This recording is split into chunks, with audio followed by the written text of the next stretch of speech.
विश्वरूप जी ने देवताओं के द्वारा नारायण कवच का पाठ करवाया। नारायण कवच का पाठ हुआ, भगवान नारायण की कृपा हुई, देवताओं को स्वर्ग का राज्य मिल गया। स्वर्ग राज्य मिलने के बाद देवताओं ने स्वर्ग में हवन किया और हवन में जब वो आहुति छोड़ रहे थे तो वहीं विश्वरूप छुप छुप करके कुछ आहुतियां दैत्यों के नाम से छोड़ रहे थे। दैत्यों के नाम से क्यों छोड़ रहे थे? विश्वरूप के जो पिता हैं महामुनि त्वष्टा, वो तो देवता वंश के हैं, पर उनकी जो माँ है त्वष्टा की जो पत्नी है वो दैत्य वंश की है।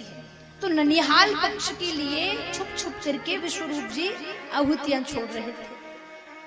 जब देवराज इंद्र ने ये देखा तो बड़ा क्रोध आया और क्रोध में आकर के तलवार उठाई और विश्वरूप का सर धड़ से अलग कर दिया, विश्वरूप का वध कर दिया।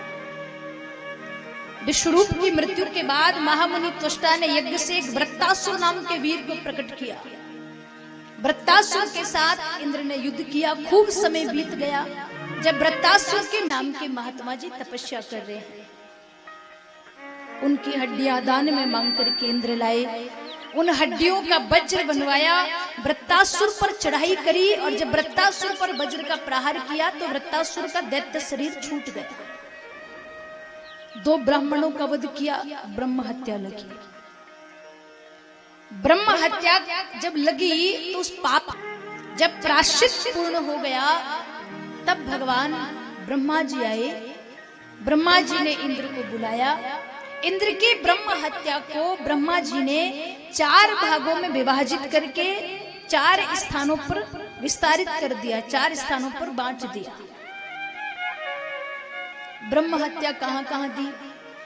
पहला भाग धरती देवी को दिया।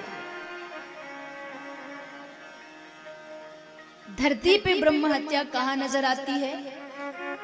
सुखदेव जी कहते राजन, धरती का जो बंजर हिस्सा है, जो बंजर भूमि जिसे कहते हैं, जहां ना हवन होता है ना फसल उगती है, वो बंजर हिस्सा, उसी बंजर हिस्से में ब्रह्म हत्या दी गई है। ब्रह्म हत्या के कारण ही भूमि का वो हिस्सा बंजर है।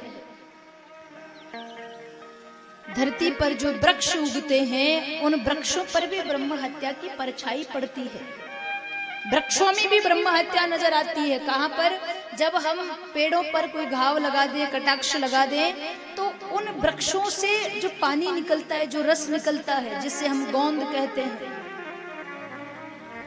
वो गोंद, वो ब्रह्म हत्या की परछाई पड़ती है उस पर। महापुरुष कहते हैं कि घर में आपकी बहू का, आपकी बेटी का जापा हो, खूब गोंद खिलाओ, कोई परेशानी नहीं। पर यदि आपके घर में भगवान के लिए प्रसाद बना है, आपके घर संत पधारे हैं, आपके घर ब्राह्मण आए हैं, आपके घर मेहमान गण आए हैं, अतिथि आए हैं, तो गलती से भी संत ब्राह्मण और भगवान के भोग में गोंद का उपयोग नहीं करना चाहिए। अगर भगवान के भोग में, संत के भोजन में, ब्राह्मणों के भोज में अगर गोंद का उपयोग करें तो हमें भी ब्रह्म हत्या जितना पाप लगता है। पहला भाग धरती देवी को दिया, दूसरा भाग जल को दिया। जल में ब्रह्म हत्या कहां नजर आती है? कुआं, तालाब, जलाशय या नदी। एक तरफ फैन जमा हुआ होता है, सफेद झाग, वही ब्रह्म हत्या है। आपकी हमारी भाषा में कहे तो जो पानी में जो बुलबुले उठते हैं वही ब्रह्म हत्या की परछाई है। इसलिए हमारे सनातन में एक नियम है कि यदि हमारे घर कोई भोजन करने आए तो भोजन की थाली से पहले ही हम जल का गिलास भर के रख देते हैं। अगर गलती से उसमें थोड़ा बहुत फैन आ जाए तो जब तक अतिथि या संत भोजन की थाली तक पधारे तब तक वो फैन खत्म हो जाए। इसीलिए भोजन की थाली से पहले जल का गिलास भर के रखा जाता है। जब जल देवता को ब्रह्म हत्या दी तो भगवान ब्रह्मा जी से जल देवता ने कहा कि इस हत्या को तो मैं ले रहा हूं, इस पाप को तो मैं ले रहा हूं, पर इससे मेरा फायदा क्या होगा, इसके बदले कुछ भला भी तो करो। तो भगवान ब्रह्मा ने जल नारायण को कलकलता की ध्वनि दी, आवाज दी। दूसरा भाग जल को दिया, तीसरा भाग अग्नि को दिया। अग्नि में कहां नजर आती है? अग्नि की जब तेज लपटें निकलती है तो तेज लपटों में नीले रंग की झाई नजर आती है। वो नीले रंग की जो झाई है वही ब्रह्म हत्या की परछाई है।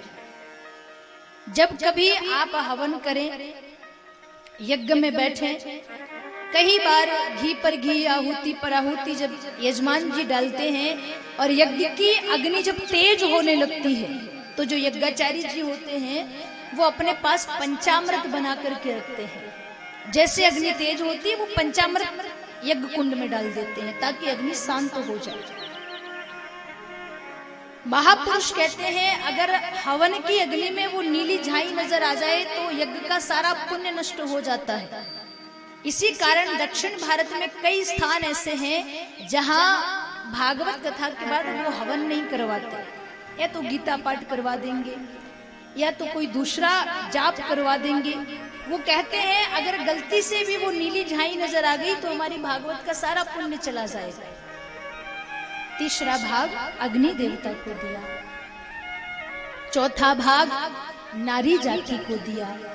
4 भागों में ब्रह्म हत्या को बांट करके भगवान ब्रह्मा जी ने इंद्र को पुनः स्वर्गाधिपति बनाया।